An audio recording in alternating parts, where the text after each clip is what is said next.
La Agenda Estatal de Inglés se reactivó, de tal manera que se realizarán más alianzas para becar estudiantes que deseen mejorar el nivel del idioma. El secretario de Investigación, Innovación y Educación Superior, Mauricio Cámara Leal, informó que la reactivación de la agenda mejorará el nivel de inglés de los estudiantes, que estadísticamente tienen rezago del idioma inglés. Desde el 2019 se está trabajando en una agenda estatal de inglés y sí, efectivamente yo en esa época era rector y me tocó estar en los trabajos de la creación de esta mesa estatal de inglés, de esta agenda estatal de inglés, y te puedo decir que el inglés sí es preocupante, es un foco rojo que tenemos y es un compromiso nuestro y del gobernador poder mejorar el tema del inglés. Según el INEGI y estudios de casas encuestadoras privadas, se estima que entre el 5 o 7% de la población mexicana habla inglés técnico, que es un porcentaje bajo. Nosotros estamos en un nivel A1, ¿ok?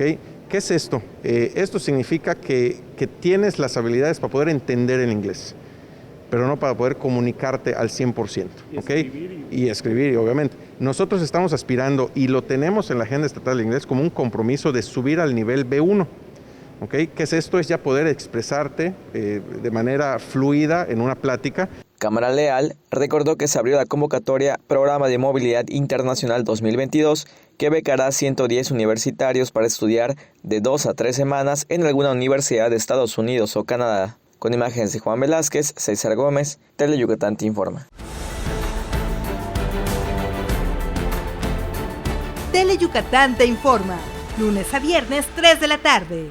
Síguenos.